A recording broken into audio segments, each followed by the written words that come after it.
Yeah, I think something that's probably been like very important for us kind of kickstarting this again is like, are we having fun doing this? Your old singer, Trenton, how is that relationship now? Is there one there? Is it how is that? And I think it's that tough. Process been. It's hard because you know, ultimately when you look at something like this, it's like there's two sides that have different opinions on what happened, and you know, in his mind it was a difficult way, like for us parting ways, and for us we had a lot of our own problems and we didn't think we'd move forward, and so it's definitely been challenging to find a way to maintain a relationship when this stuff kind of goes on, because you know, like we were in a band together for nearly 14, 15 years. This has been our entire adult lives, this writing music, and me and Joel, you know, we've been best buddies since we were 7 years old. And so it's always been the project of our lives, and there was a point where it's like, well, if we're not putting our music together and there's all these other things, and like, we need to make it work because that's all we know, it's all we love and enjoy.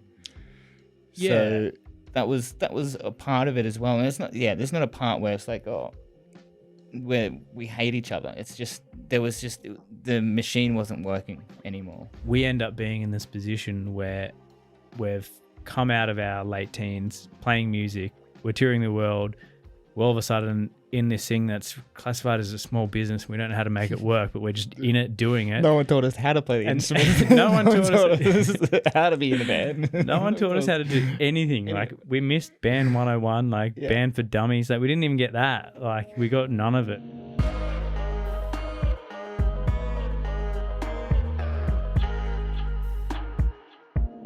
Thank you for joining us. We got Hands Like Houses back in the flats for another episode. Welcome, lads. Thank you for coming back. Thanks for having us, man. It is good to be back in the upgraded flats. Yeah, a few upgrades since episode 11. We were just talking.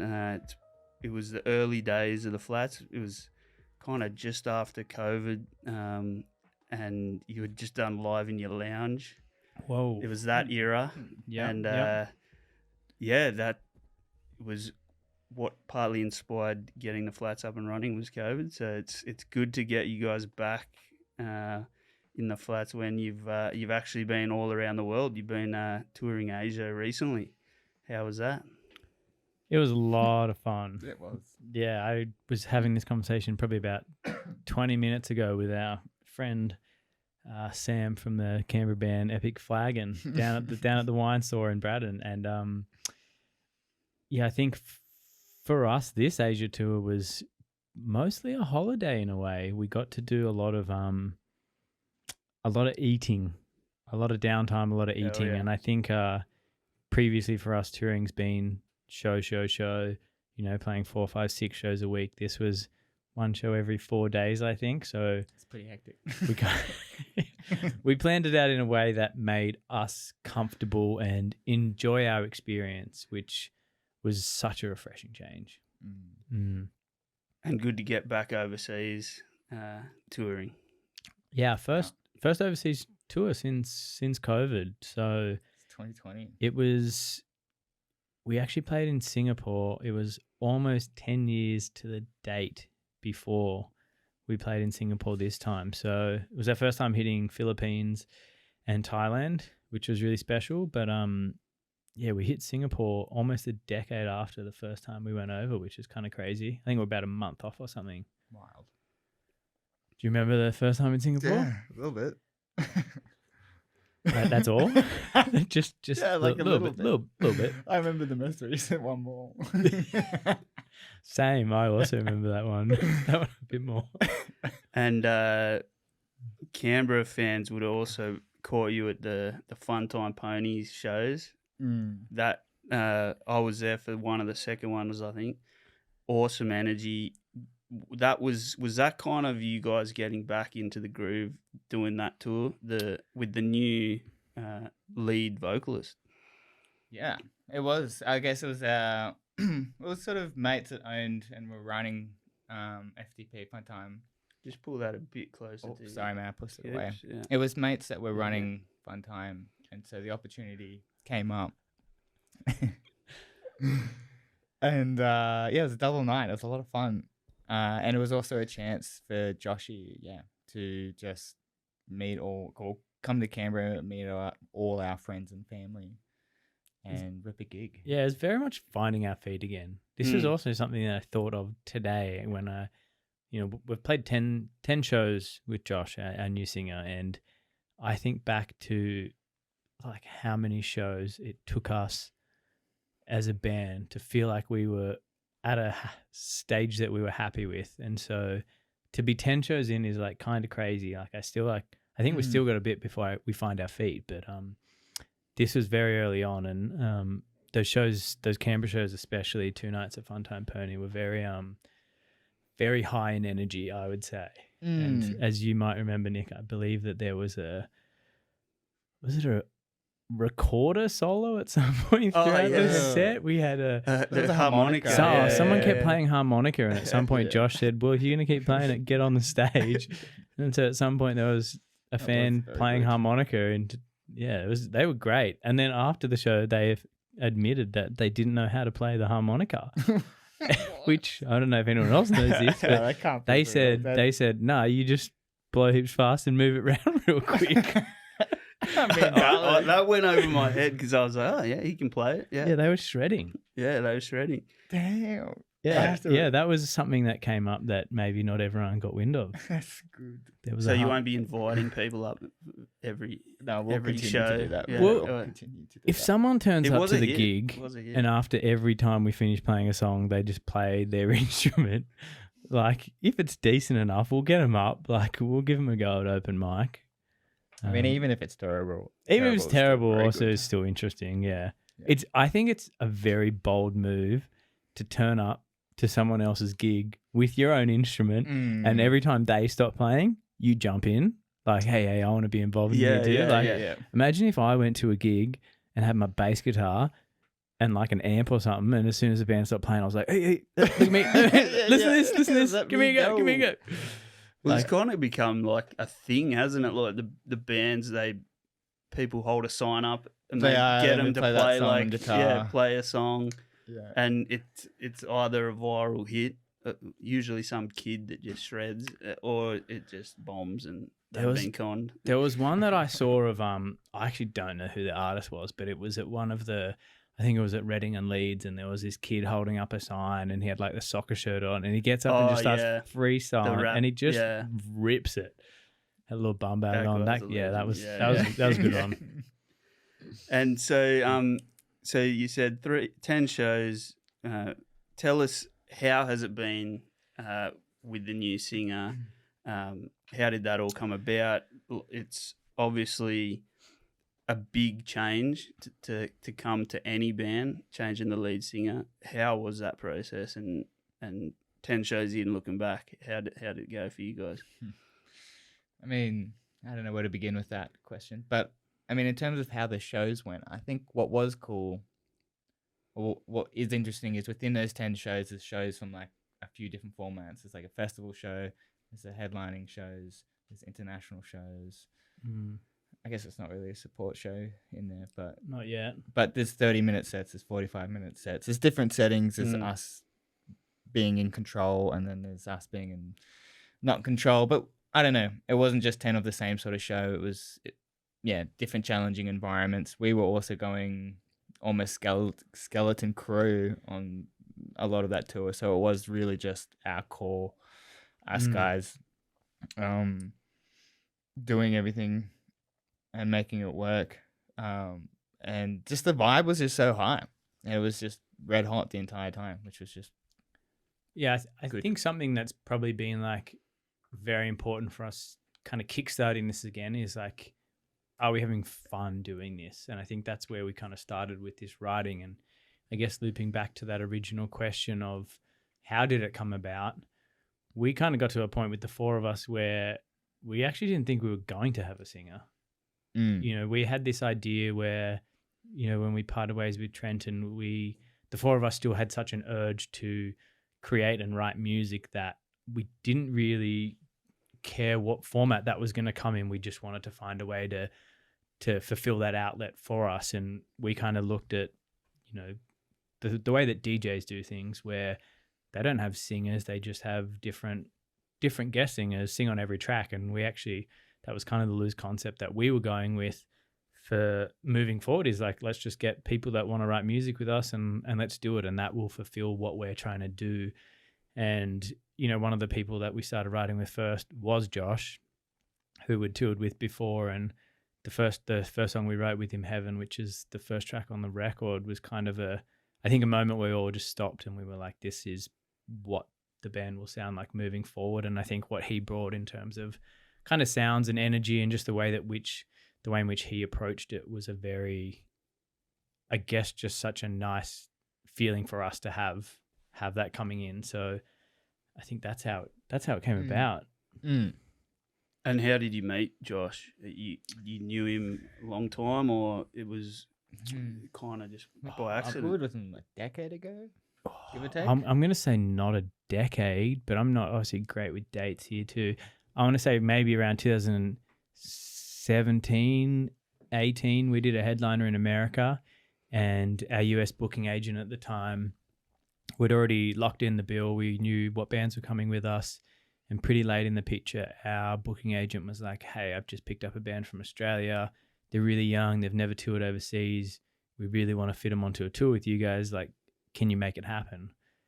And I think we were just like, oh, of course. Like, it's a young Australian band. Let's do it. Like, that's where we were when we first had a tour. Like, someone gave us a chance on our first tour. So we were very, I think, excited about it. And I think throughout that whole tour, we just had a really fun time with them. And I think, like, this is going to make us sound old, but we saw a lot of, like, our younger selves on our first tour being like, yeah, that's what we were doing. Like, that's mad. Like, and, you know, they were a lot of fun. And it's just like, I think you can't replicate the energy you have on your first international tour.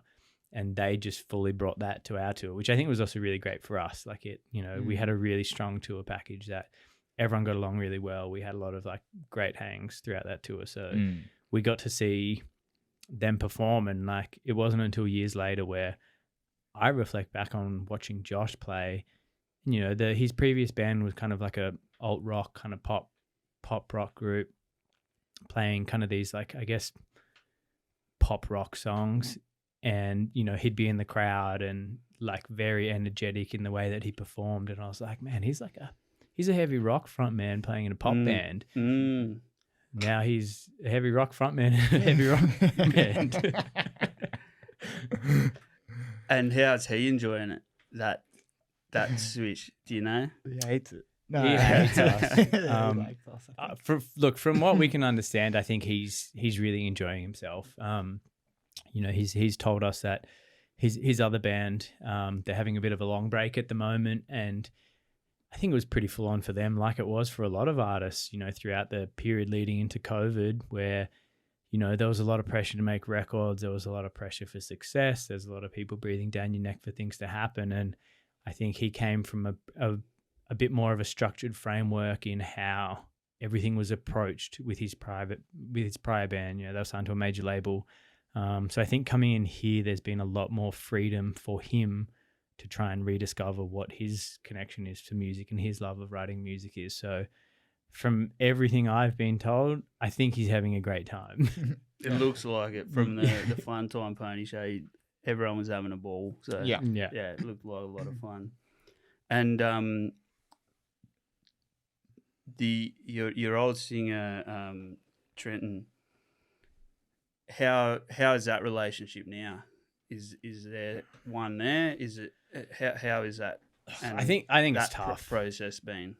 It's hard because you know, ultimately when you look at something like this, it's like there's two sides that have different opinions on what happened, and you know, in his mind it was a difficult way, like for us parting ways, and for us we had a lot of our own problems and we didn't think we'd move forward, and so it's definitely been challenging to find a way to maintain a relationship when this stuff kind of goes on, because, you know, like we were in a band together for nearly 14, 15 years. And for him, I'm sure it feels mostly like a betrayal of us, like wanting to move on and continue. And from our end, we purely just wanted to continue making music, and we hit a bit of a crossroads with him. So, I'm not going to say it's been easy. These things are always hard. It's like two people that believe something very strongly, or two sides that believe something very strongly, and it's gone a different way. Like there's always going to be challenges there. So I'm sure it'll be an evolving thing, and we wish him the best, and we hope that there is a future where we are able to still have a relationship and make something work. But it's not easy. Like these things are, anytime as a member leave a band, it's a long-term relationship falling apart or breaking up. And as it is with marriages, as it is with any relationship, there's never an easy way of moving forward. Like it's going to be a challenging thing for sure. And I think we'll always, like, Trent's so talented and amazing poet and singer and great voice, but there was just a point, I mean, we were reflecting on it the other day, where just like the amount of songs that we've written in the last sort of 8-9 months with Joshy already sort of outnumbers the amount of songs that we had put out with Trent over sort of 6-7, even maybe longer years, months to years. And there's a genuine love from Josh in how he approaches writing music and songwriting with us that we, I think, craved and needed, and somehow had lost along the way with Trent. And it comes down to that essentially, of like, this has been our entire adult lives, this writing music. And me and Joel, we've been best buddies since we were 7 years old. And so it's always been the project of our lives. And there was a point where it's like, well, if we're not putting our music together and there's all these other things, and like we need to make it work, because that's all we know, and it's all we love and enjoy. Yeah. So that was a part of it as well. And it's not, there's not a part where it's like, where we hate each other. It's just, the machine wasn't working anymore, and we wanted to still be writing and producing music, and that's not where Trent was at. And that's, just gets, and that's okay. It's okay. It gets a bit of a crossroads life. And, we got to different stages where we wanted different things. And, Trenton was mostly ready to kind of hang up the boots and was ready for everyone to do that. But I guess that's where there's it's challenging to go, well, if one person's ready to hang up, but 4 people aren't, obviously the numbers are a little bit like skewed there. And like how do you find a way to move forward? And, we definitely tried a lot of different ways of how can we make this work? What are the conversations we can have? What are the things that we can do? We tried everything. Yeah, we definitely, we tried hard to find a solution. But I think at the end of the day, it's just like what we really craved from the band was the creative output, the writing of music, the opportunity to be able to write together and collaborate together. And I think it just really like burned out a lot. And I think that's, like Coops just mentioned, I think in the last 8 months, we've written more music than we have in the last 6, 7, 8 years. And, not that output is the goal, but I think when we are writing a lot and we're hitting these crossroads and we're not getting anywhere, we kind of just get stuck. And I think in that, like, we lose confidence, we lose like faith, we lose all of these things in our abilities to do stuff. So I think being able to have like Josh's injection and writing a lot more music, I think we're getting confidence together, like individually as a band. I think it just feels nice to have that again, because we didn't know if we would ever have that again. Inspiring ourselves, as dorky as that sounds, it's like, it's kind of nice. So I mean, that's the whole point, right? So loving something and doing it is because you're inspired to do it when you do it, I guess.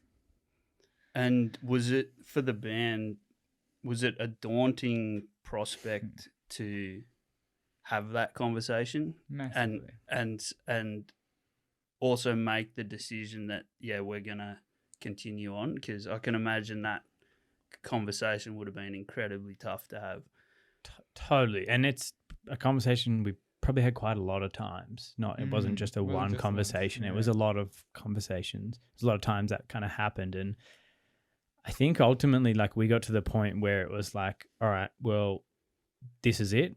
We kind of put a bullet in it and we call it a day, or we find another way to move forward. And, the ultimate conclusion that we got to was that the 4 of us still had enough life and enough enjoyment in what we wanted to do creating, that we were like, we have to try something to find a way to move forward, because if we don't, we'll forever regret it, and we were kind of like, all right, let's put ourselves 5 years forward. And if we end the band now and we start different pathways now, like, will we regret not trying to do something else and to work together. And like ultimately 100% we would have. So Absolutely. Yeah. We still got more beans. yeah, which is hard. And how about when the announcement and the switch to the new singer, the fans are always going to have a mixed response to that. How is that seeing that reaction when that was happening? We knew that a lot of people were gonna be upset about it,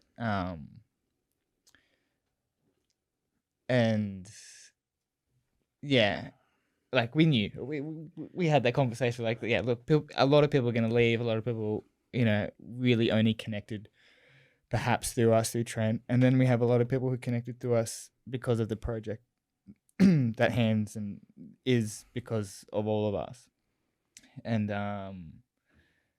it's been interesting, and it's been interesting to observe and for us to talk about amongst like our friends and family and people who sort of tune in for whatever reasons to see, because it's been interesting. We're definitely in like maybe more so in our scene or maybe in other scenes, but it's like people attach a lot of their passion and love for a band through a singer, regardless of if the singer's wrote it, if the singer hasn't wrote it, if it's their lyrics, if it's not their lyrics. And I think that is always going to be hard to change for people. So yeah, like Coop said, we knew it was going to be hard, but like, have you ever done that, by the way? Because I've never connected that way. I was just as you were thinking about, like, connected through via the singer to a band. No, but I think I've been in it. Yeah, I guess. Yeah.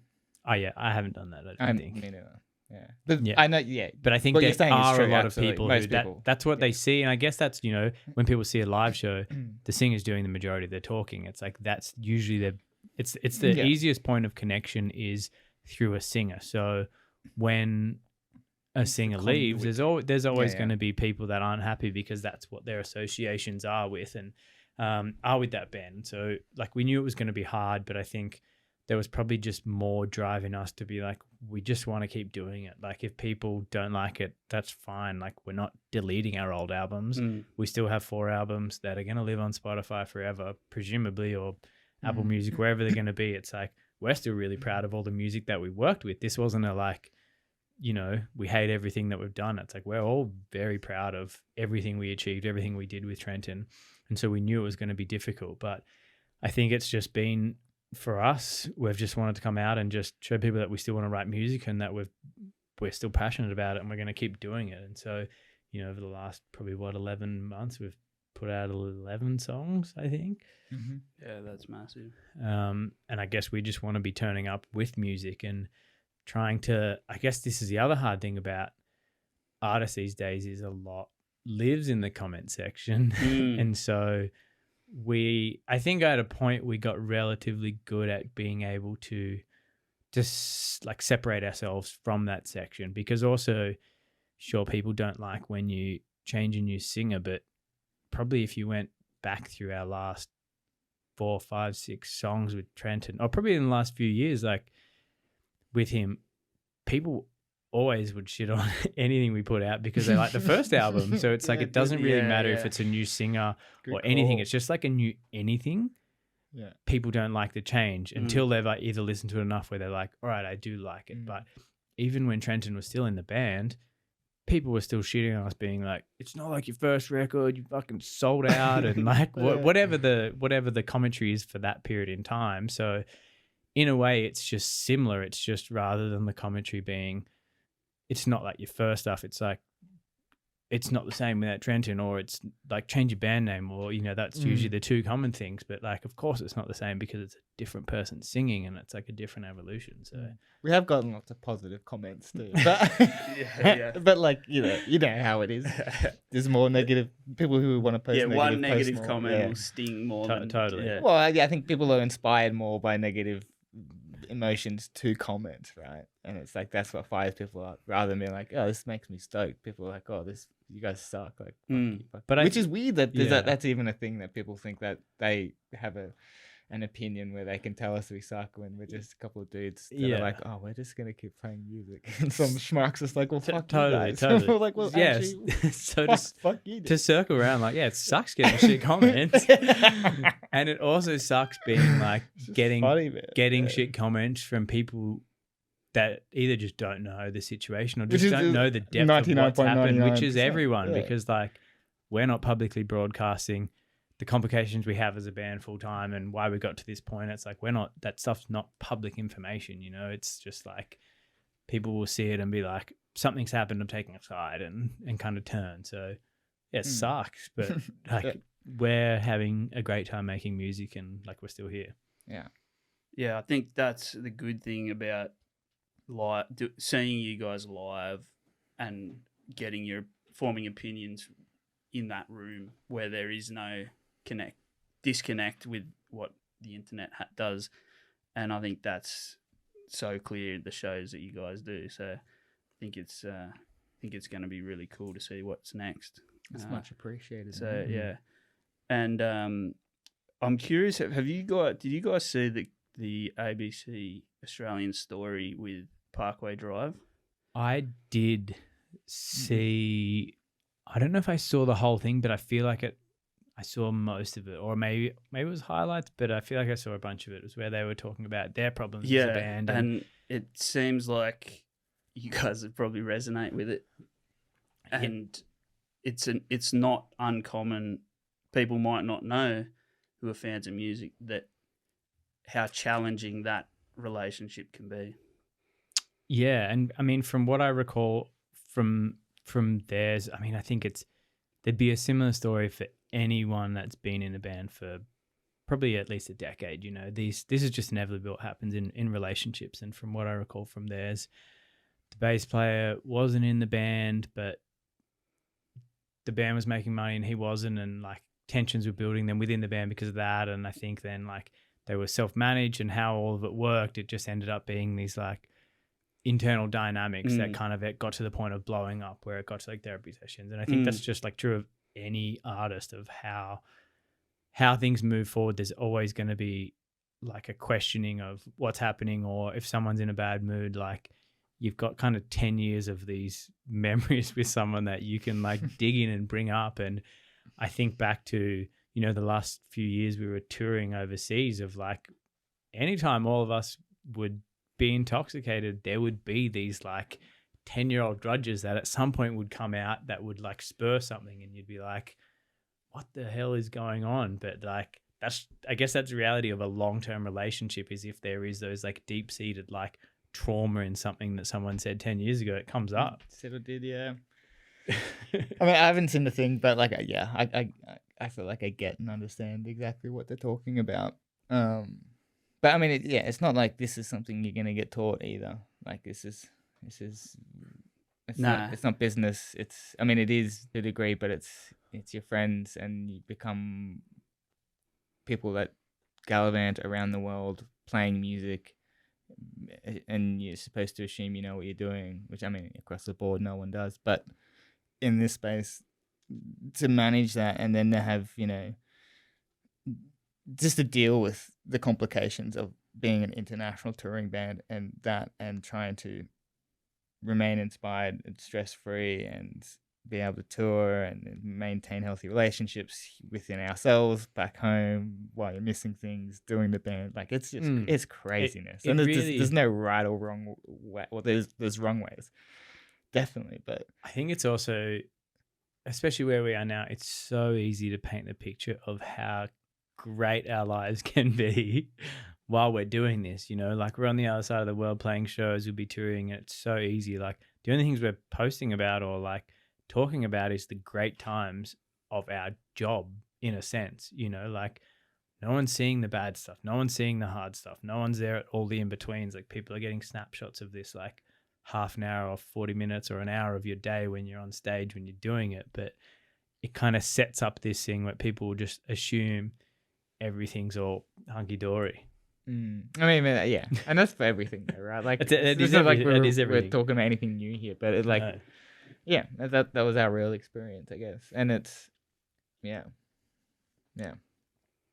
And has going independent also been a big shift and made life easier, or has it been a challenge as well doing that? You guys were long signed with Unified, and now are running with the new singer from then on, pretty much as independent.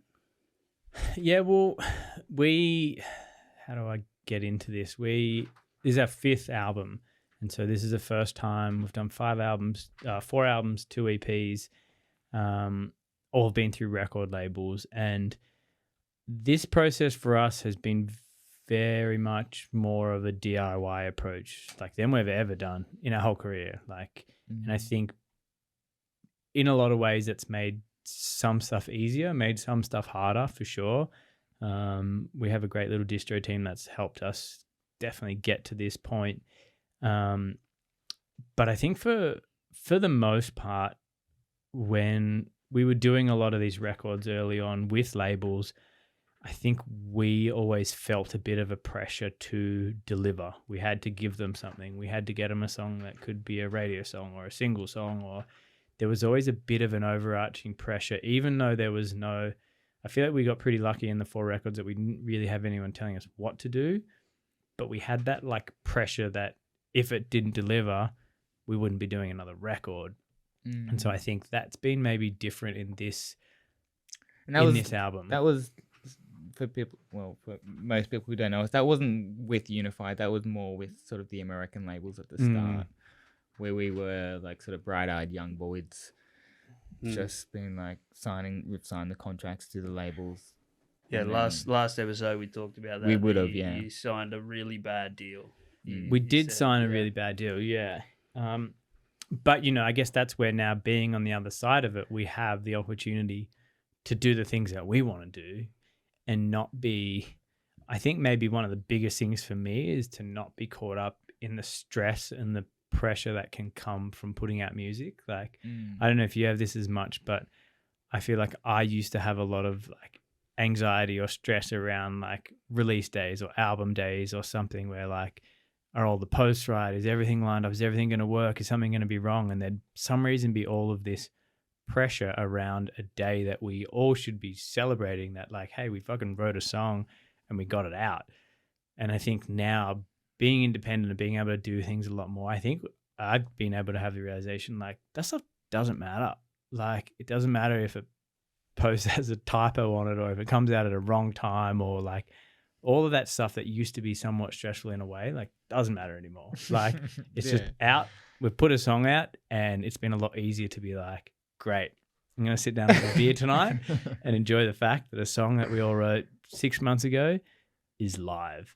And I think that's been a nice, like, not win, but like it's such different framing for us now. How much it is used that to be. Like your age post-COVID or just like being independent though?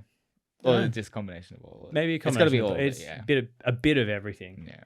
I guess there's a lot of stuff that comes with being independent, but I agree with everything you said. I think it's a combination of all of it. We've hit being independent at a really good time for us to be. Well, I think Jolie sort of takes a lot of the management of what a label would do. And I think if you were doing it 10 years ago or 8 years ago, we'd be like, this is a lot of shit.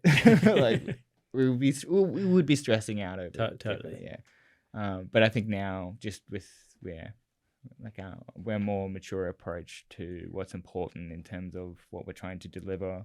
And because we know it from the back and from the front, we're like, well, if these certain elements don't make it to the end of in time of release or something, it's okay, because what matters is that we've got the song and it's the song's live at some point, or it's out live. And so and if we had these label people sort of running all these things, it would just be stressful for no reason, and it's all just people that don't actually they haven't got the skin in the game like we do, but they're sort of stressing us out for some reason that doesn't make any sense, I guess. Yeah, and I mean, at the end of the day, like we've kind of spoke about since we've started putting out music with Josh is like we wanted the music to kind of be the forefront of everything we do. So if the music's available and it's people can listen to it, like that's kind of like tick, check. Yeah. We've done that thing, like we are banding. yeah, we're We being a are band, like we're doing it. And leaving Unified was, I guess, partly not your choice. Would that be safe to say? No, it would not be, because we left because our contract ran out. Yeah, it was And then pretty bad. Yeah, it was a pretty sticky situation, this one, where we kind of got caught in the middle of some, how would you say, I don't know how to phrase. We got caught in the middle of some like bullshit. Yeah, just some internet trolling, and the way that Unified had acted in a time when they actually weren't representing us as a label was kind of just shit. Yeah, Like, it was a to bit be strange to straight tread up, on it elegantly. It just sucked. It was, the only way that I can phrase this is it felt like I was in year 8 with like people running around spreading rumors in year 8, and it was like a schoolyard like goss field, and like they kind of just got caught on the wrong side and just didn't think about what they were doing, and put us in a bit of a strange position to like move through, and it just sucked. And so like when this actually happened, we were actually finished our contract with the label, so it kind of meant that we had to go through some bullshit to get some rights back and get some music stuff back. And it's stuff that like I fucking don't wish anyone to ever go through these like legal battles in any types of music, trying to go through lawyers and trying to go through any of this stuff in music. It just sucks. Like it's not like Coop said, it's like we didn't learn any of this stuff. Like when we started playing music and touring, we knew how to we don't know how to play any chords because like none of us know music theory, but it's like we know how to play our instruments and we know how to play on stage with each other.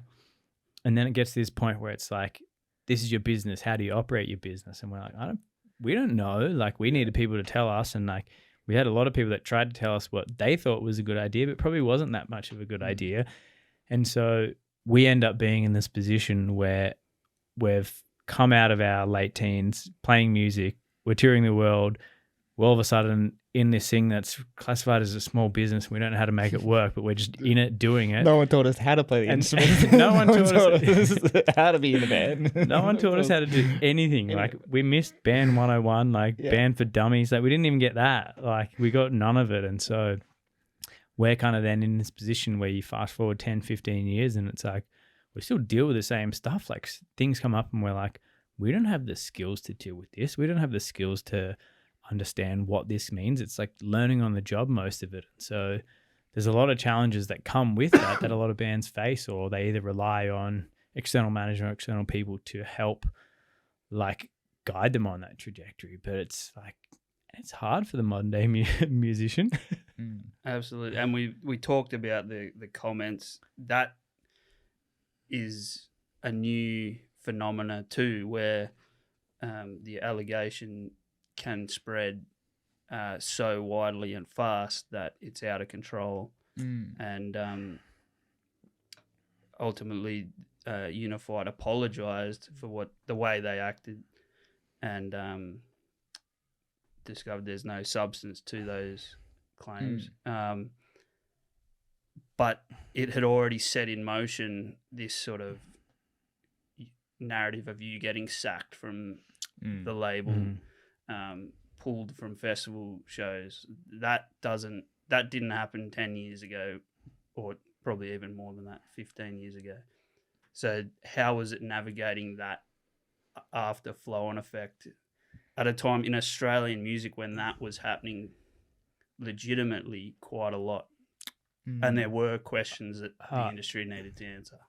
It sucks. And I mean, I think one of the best ways this was summarized was Poppy Reed she was the editor at Rolling Stone at the time.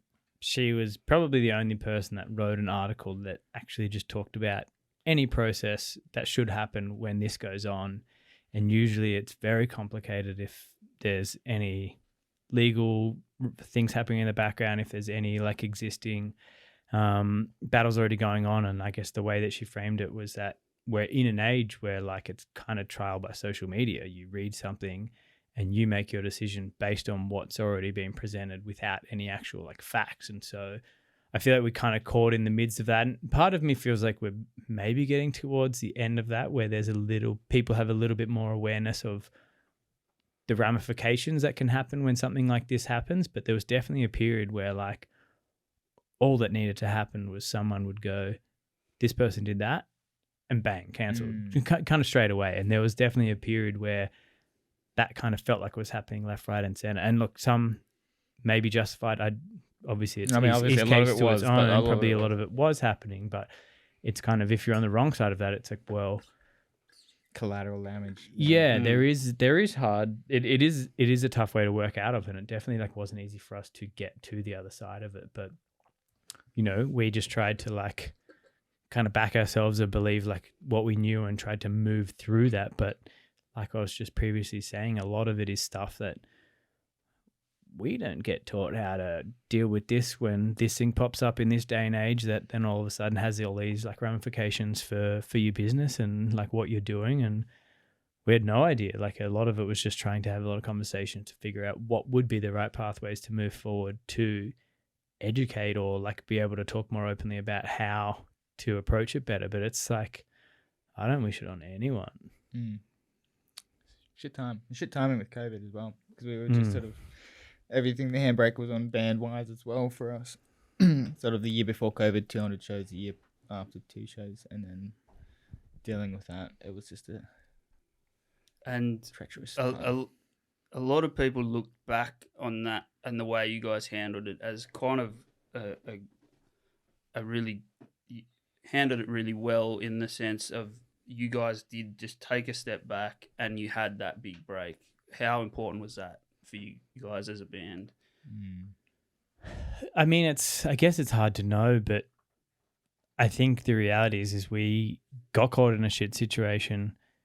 We had to step back and be like, well, let's either look into what we know, or let's at least do the right thing in being across all the information that was available before we made statement, because, you know, we can't come out and just make something before we know what's going on. But I think like we just tried to, I guess actually to reframe this, I think at that point we were probably already very like probably frazzled by what was happening, that I think it's just like what I talked about before. It's kind of this schoolyard thing gets chucked out, which can be very triggering for us. And it's like, there's no point.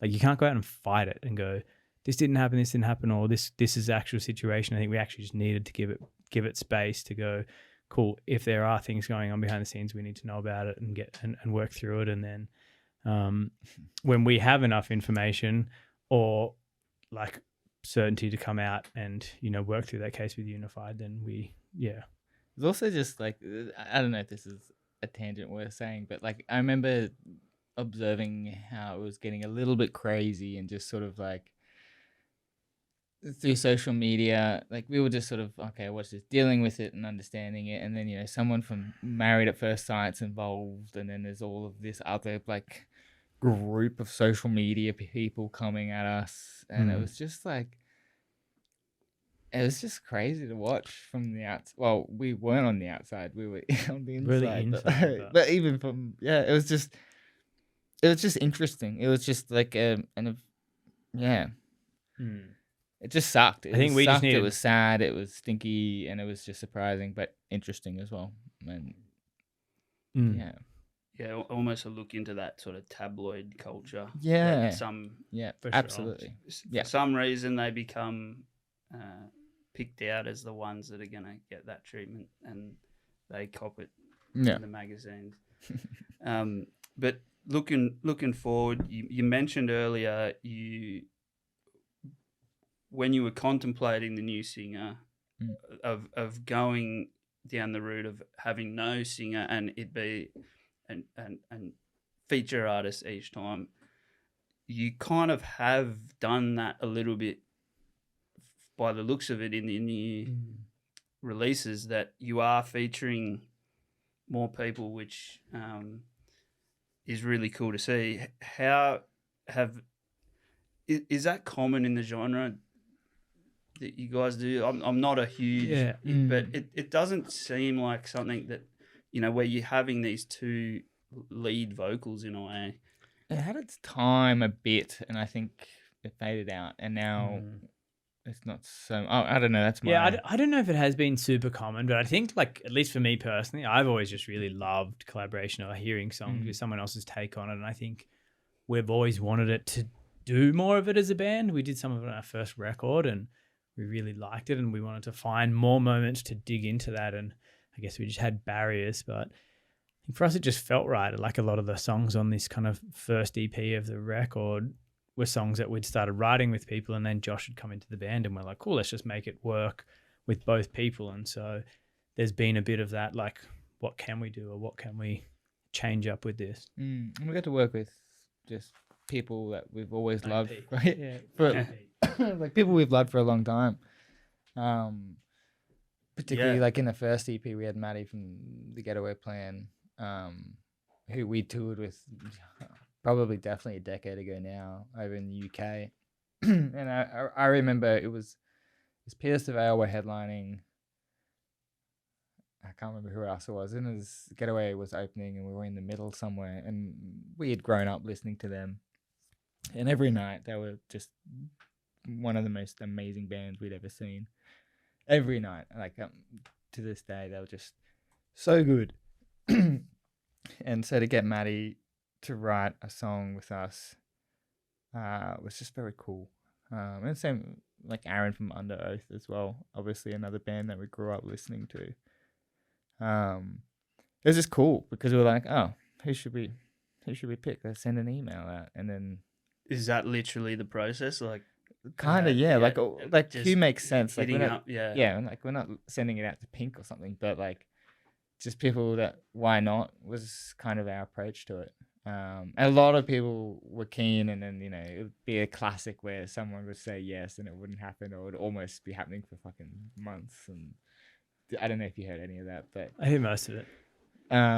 It was fun. And then we had one with Normandy as well, which was really cool because they're like a Swedish band, like alternative rock band, very similar to us. We toured with them a couple of years ago, and then they produce and mix a lot of their music, and so it wasn't just singing, it was more of like, oh, here's a song from us to you, and then they did stuff to it. Then they sent it back, and they were like, here's some stuff that we did to the thing that you did, and it was just really cute, and it was kind of back and forth. It was mad. I think the unique thing, like, to me, that I think is really interesting more with this song is that it was kind of a full dual band collaboration. It wasn't just like, hey man, can you sing on this verse? This one down to the mixing. Yeah, Normandy's drummer, he'd like, Anton would be like, cool, I want to do some drum parts on this, and he'd go and retrack everything, and he'd chuck ideas over. And so there was a bit more of a like, how can both bands inject what they like about the music? And so I think this was really fun to, this is the only one that we've done in this way. Everyone else has kind of been like, let's get the singer to do it. But I personally think this is really interesting because it's like, rather than us featuring a singer or featuring someone, it's kind of two bands being like, here's the best that we can do, chucking stuff together, where it's both band song. Like, they could go play this song live, we could play this song live. It's kind of like equally ours, rather than... It's not like a guest verse. It's not a guest verse. It's like they're both singing kind of the whole time, and it kind of really works out. So I really love how this one especially came out because of that fact. That's the only one they've done like this. But I hope that we can do more like this in the future, where if a guitar player, if a drummer, if someone else is like, I want to do something cool, like, everyone has an opportunity to be involved. Yeah. And like the video clip just came together through like green screens of everyone in separate places and putting it all together.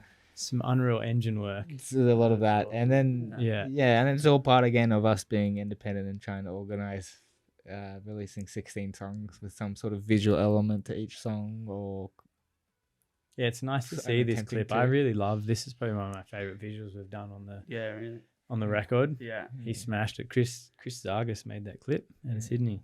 Our latest collab was Kellen from Sleeping with Sirens, which again is another throwback band for us. It's one of our. I had an interview last week and they talked about getting Kellen and they're like, how long have you known Kellen? And I actually kind of thought back and I was like, I think we've known Kellen longer than we've known any other band or artist in our entire career.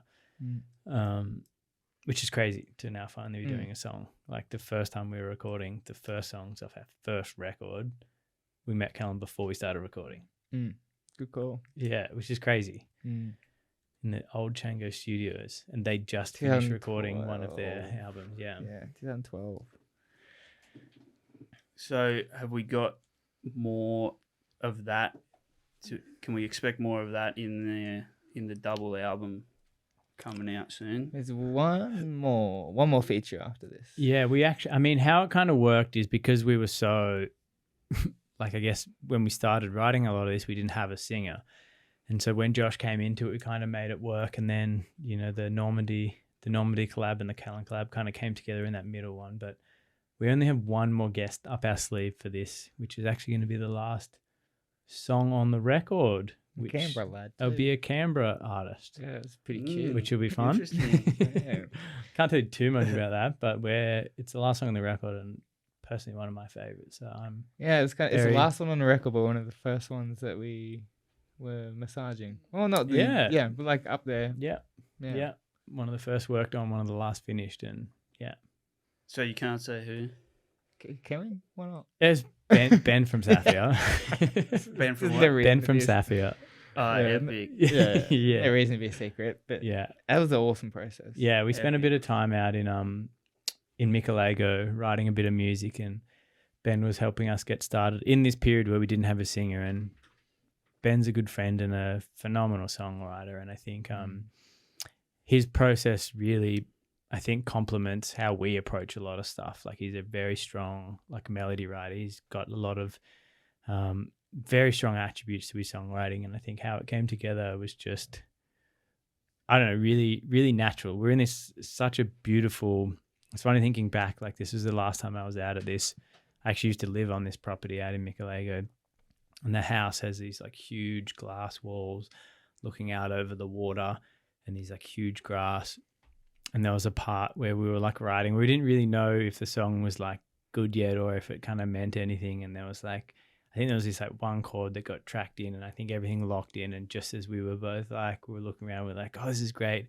This like whole flock of birds like flew over like the front of the glass. And I think we're both like, whoa, like in a bit of shock at that process. And the song is called The End. And it was the last thing that was written out at that property before it got sold, and it is also the last song on the album. So it seemed to be a very fitting title for a song that at the time didn't know that was coming together. So that will be awesome. The last collaboration on the record. And is it Ben's vocal style on it, or is he coming over a bit to...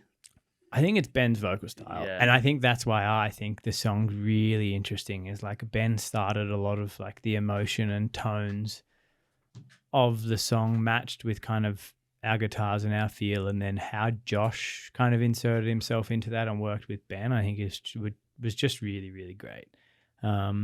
It's really nice having someone's like from a completely different kind of scene and world come in and like insert their style into something that we're doing. So I love what Ben did and what he brought to that song and how Josh took it. Up in that song again. Yeah, sick. Let's go. Cool. Yeah, it was fun. When you mentioned that Canberra singer, another person came to my mind and reminded me of it was probably the last refectory gig before the new singer. And you brought out Kojo, Citizen K.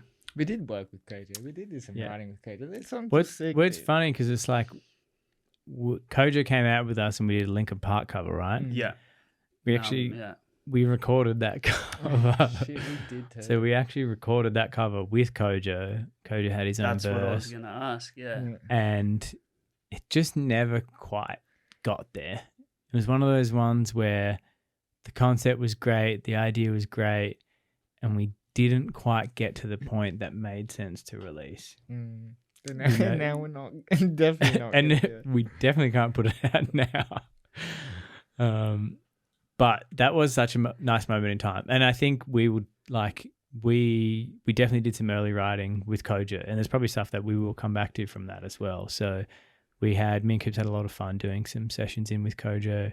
When we were singleless, it was actually a great time. We could just go around and be like, anyone got any ideas? Let's just fuck around and write some music. And we didn't have to worry about anything, but we should do that again. Yeah, it was really nice. I came across some of those demos the other day, and I think there's definitely some stuff that we'll be able to pull apart. And we've been trying to find something to do with Koja for quite a few years now, but I think it's something that we're getting closer. Yeah, it's like we have so many ideas that I think that we've gone over with him that we're really close to, but it's like I don't want to do it until it really makes sense. Yeah, and I think we're close to hitting that point. Maybe is it a matter of it being hard to capture the energy that was on that? Because I just remember everyone was just like jaw on the floor, like how sick that was. Yeah, when that song, and with such a high energy band, to just even level that up even more. It wasn't captured in the recording. I wonder. Yeah. And I think that's why the recording didn't come out, is I think because we didn't quite get what that was. And, we've always wanted to be a strong live band. And as anyone that's seen Koja Citizen K perform, he's a phenomenal performer. He knows how to, he's a natural at performing. So I think for us to find a song that's going to work, we need to justify that it makes sense on the recording as well as like something that would work live. So it's a book that's, I think, hopefully still open. Hopefully Koja's still open to doing stuff with us. I saw him the other day. Yeah. It was good. Yeah. I saw him about an hour ago. But yeah, I think Koja's an unreal artist, so I can't wait until we get the right thing to do with him, and hopefully when we do it, it's going to be like worth the wait. It's going to explode. We need to do it before he explodes and moves to LA or something. Yeah. Nah, he's Canberra for life, that guy, I reckon. Tuggeranong for life, whatever it is. Chisholm. Banks. Lanyon. Yeah, somewhere out Lanyon buds. Yeah. So what's next, aside from the album, for the band? You've got the Butterfly Effect. Yeah, we got a big tour in end of Jan. It's starting. It's 26 shows, which is a lot of shows for us. -2. 24 shows, which is a lot of shows for us in Australia. Heaps of shows. It's the longest Australian tour we've ever done. Yeah, so it's like Wednesday or Thursday to Sunday every week for 6 weeks or so. Yeah, it's a long time. Close to. But yeah, with the Butterfly Effect, they're doing a sort of anniversary tour of their album. And it's going regional. It's a very regional run. We get to start in Cairns, move our way all the way down through Queensland. We get to New South Wales. I think there's like 6 shows in Queensland, probably 6 at least in New South Wales. We're really going to cover some ground. And I also thought, like, I was sitting there and I was like, all right, 28th of January in Cairns. It's going to be so fucking hot. Like, we are going to be steaming. So it's going to be in a pub, right, as well. We're going to be in a pub somewhere, playing with the Butterfly Effect. I think it's going to be great. That's the next thing for us is, can we get through 5 or 6 weeks together, like full time? It's just good again on piggybacking off the thing with Joshy before. It's like we've done the international tours, we've done these headlining tours. Now we have this support 26 show tour, which is like another 24 show tour, which is another sort of thing to tackle, right? Like that's its own beast. And once we get to that, we're good. I feel like that's going to be our next stepping stone, where like we've put out, or by then we'll be close to putting out a double record with Josh. We've toured overseas. We've done exactly what you think. But if we can get through 5-6 weeks on the road with Josh, I think we're on. He doesn't hate us yet. Yeah. So, the idea is that we're going to be in a couple of RVs, cruising around the country. In my head, it sounds great. It's going to be very hard, but I think it's going to be a lot of fun. Hopefully we'll be writing a lot of music on the road. have a bit of time to explore, see a lot of cool places. Australia's beautiful. It's massive. We've got a lot of places that we'll be hitting that we don't usually get to go to. So Yeah. Should be good. yeah, probably not getting much of a tan. Unless you're trying to get a tan these Stuck days. in the RV. Yeah, dude, every day.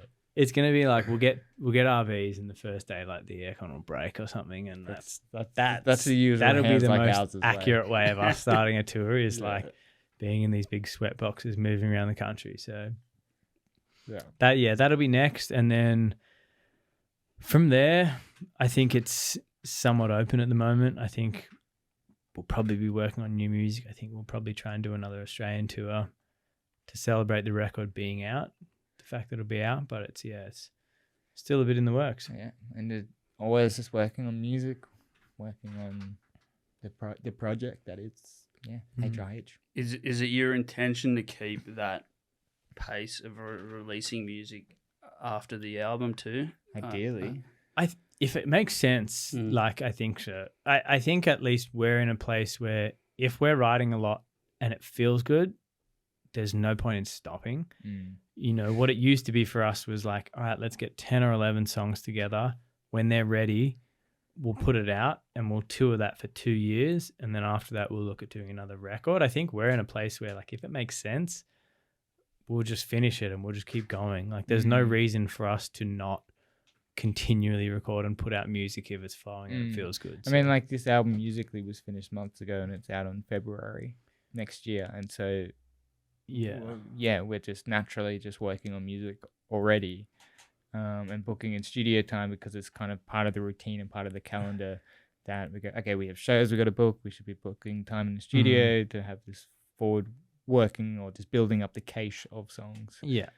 I'm hoping by the time the album comes out, we're close to having another one ready. Yeah, I mean, and that's the idea. I mean, that's the pace, what we can do because we're booking it and we're organizing. Yeah, the pace it's going at the moment, it's like probably by the time the next album comes out, obviously we're not going to go straight into another one, but I think we'll have enough material to be ready for another album. We could if we wanted to, or we were. And that's like even on that last song with Kellen was we knew when it was going to be released, obviously a little while ago, but the video clips kind of got delayed, or we had some complications putting in a clip. And again, because we're running it, we were kind of able to sort of be like, oh, we'll just kick back the release of it. Which had we had a label, and there's just no way that would have been the very last possible resort would be to kick back the release because of complications. But when we're doing it, we're like, oh yeah, well, we'll just kick back the release and not release the video clip because it doesn't look like we want it to. So is that cool? If we look at each other and give each other a thumbs up, then it's a unanimous decision. Or like with the boys as well, but like if we're doing it, so yeah. It always just sounds that the independent way is better for the fans. Yeah. It's genuinely what you guys want to create. And it just seems like time and time again, you hear the label stories and you're just like, this is doing the fans a disservice in a way. Yeah. If you're holding stuff, you know. Yeah. You get more of an unfiltered version, and I think you get a bit more of a snapshot of what's going on, which I think is probably one of our goals on this record, is to give a bit more of insight of what this process actually looks like. And I think also for us, this is a learning curve for going through it to go, if we were to work with a record label again, we know what we want, and we can be a bit more intentional with how we would approach that. You know, I don't think we're in a position where it's like we'll never work with a record label again. You know, we're thankfully in a position now where it feels good for us to do it independently and we can manage to do that. But if a label comes along and it makes sense for us, then great, because there's a lot of things that record labels can do that take a lot of pressure off us, but also like there's a lot of things that were very challenging about that early in our career before we had a better understanding of all the operations. So I think this is we're in a really good position to learn what happens when we do it independently, where things can fall apart, where things are lacking, where we don't have enough budget to do things, and go, well, if we do it again, this is how we want to do it, or at least know where to go from that, or know how to do it better independently next time. Awesome. Well, I'll let you guys go. I will ask you one final thing.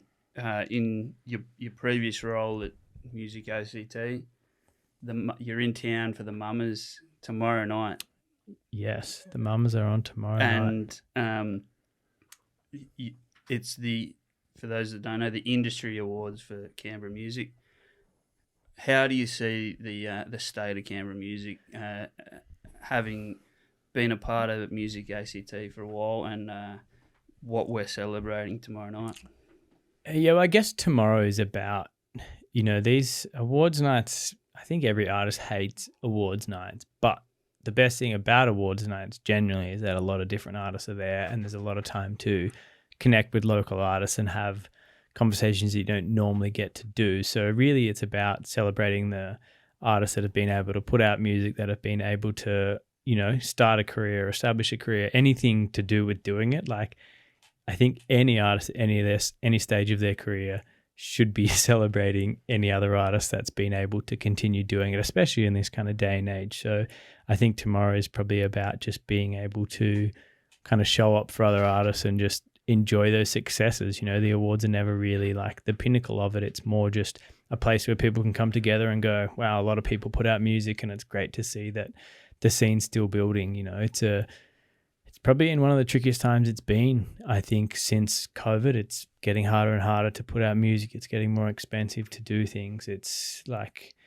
it's not an easy time by any means to be an artist. So anyone that is doing it, like, you got to give them kudos for hanging in there and still like hustling, because it's not getting any easier. And especially a lot of artists here in Canberra are independent and are doing that. And we've been through 15 years of a band to know how to back ourselves and how to kind of operate that. But for people starting out, man, it is hard. So I'm going to give out heaps of high fives tomorrow to anyone I see that's put out music, and try and celebrate any wins of local artists out there. Absolutely. Well, thank you, lads, for coming back into the flats. I hope we can do it in another 40-odd episodes or so. Thanks for having us, make it an annual or a 3-year event. Thank you, lads. That's awesome. And all the best with the big tour and the new music. Looking forward to it. Thank you very much for having us. Thanks, man. Were you going to say that exact words? You can say it as well.